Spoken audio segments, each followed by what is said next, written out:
Understanding vaginal hysterectomy for pelvic organ prolapse. Sometimes surgery for uterine prolapse is recommended. Essential details about vaginal surgery and the steps involved in choosing a surgeon and deciding which surgery may be right for you will be discussed here. Prolapse is the loss of normal support of the vagina and/or the uterus. Prolapse of the uterus and/or the vaginal walls is common, with up to 11% of women requiring surgery during their lifetime. Prolapse generally occurs due to damage to the supporting structures of the uterus or the vagina. Weakening of the supports can occur during childbirth, following chronic heavy lifting or straining, chronic cough, obesity, and as part of the aging process. In some cases, there may be a genetic weakness of the supportive tissues.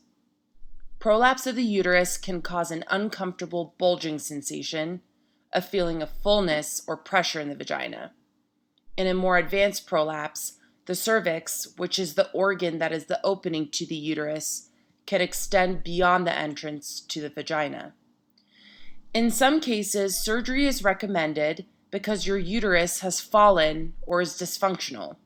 Surgery involves removal of the uterus, which is called a hysterectomy. A hysterectomy can be performed by many routes, including abdominally, laparoscopically, or vaginally.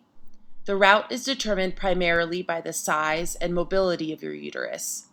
A gynecologist will perform the surgery and determine which route is best for you. A vaginal hysterectomy offers many benefits over abdominal or laparoscopic hysterectomies. It provides overall fewer complications, shorter healing time, less scarring, a lower chance of infection, less risk of hernias, and faster return to activities. Also, a prolapsed uterus is easier to access via the vagina. A vaginal hysterectomy operation is frequently combined with prolapse repairs of the bladder and/or the bowel. There are no abdominal or laparoscopic incisions. When surgery is recommended, you will need to meet with a vaginal surgeon called a gynecologist. Most patients are anxious about meeting a surgeon, but being prepared with questions will help you get the most out of your visit.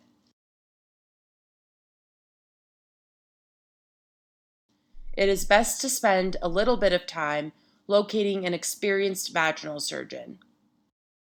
Finding an experienced vaginal surgeon is critical because experienced vaginal surgeons will often work with a multi-disciplinary team of specialists, such as pelvic floor physical therapists and nurse practitioners, who will make your subsequent care easier.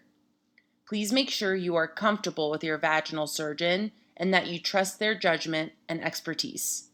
Remember that you would likely have a several-year ongoing relationship with the surgeon, so choose carefully.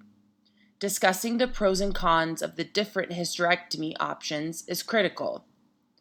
In addition, make sure to review the details of the surgery and go over any risks.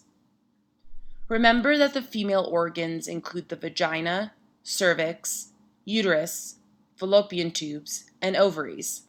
Options for vaginal prolapse surgery usually include the cervix and uterus with or without your fallopian tubes and ovaries.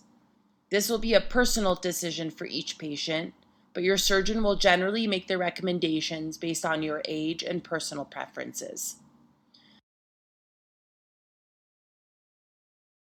Generally, a vaginal hysterectomy is performed in the hospital under a general or spinal anesthetic and takes approximately 1.5 to 3 hours.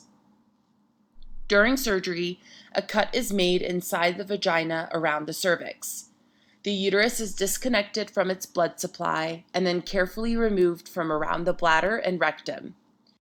After confirming there is no bleeding, the surgeon removes the uterus and closes the top of the vagina, now known as the vaginal vault. Many surgeons will choose to add additional support stitches to the vaginal vault at the time of surgery. The vagina can be tied high in the pelvis to either the uterosacral ligaments that support the uterus or to support structures on the side of the uterus. 85% of women having a vaginal hysterectomy for uterine prolapse are cured permanently. About 15% of women develop a further prolapse of the vaginal vault months or years after their first surgery. These figures may vary depending on the severity of your original prolapse. A vaginal hysterectomy is delicate because the pelvis is a tight area with many important structures passing through it. Here are some risks that your surgeon will review with you. There is a slight chance of bleeding with any surgery, and the likelihood of bleeding for this particular operation is around 2 out of every 100 people. To help reduce the chances of bleeding, most surgeons recommend stopping medicine such as aspirin or ibuprofen. There is a slight chance of injury to the bladder and ureters, which connect your bladder to your kidneys. This would require you to go home with a catheter for a few days. The bladder is relatively large and travels between the uterus and the pubic bone, right where your surgeon will be working. The ureters can be stretched, bruised, or damaged during vaginal surgery. Even in the most experienced hands, 1% of patients who have vaginal surgery have damage to the ureters, requiring more extensive surgery and a longer recovery. In the first few days after surgery, difficulty passing urine can occur in up to 10 to 15% of cases. You may need to have a catheter for a few days after surgery until you can easily pass urine. 6 to 20% of women having vaginal surgery develop a urinary tract infection. The risk is highest if you have had a catheter. Symptoms include burning and stinging when passing urine, as well as urinary frequency. Regarding recovery from vaginal surgery, most patients go home from the hospital the same day, and there are traditionally no surgical drains. Stronger pain medications are generally only needed for a few days. You should drive and be fit enough for light activities, such as short walks within a few weeks of surgery. You are advised to avoid heavy lifting and sports for at least 6 weeks to allow the wounds to heal. It is usually recommended to take 2 to 6 weeks off of work, depending on the type of surgery you have had and the work that you do. Sexual activity can usually be safely resumed after 6 weeks.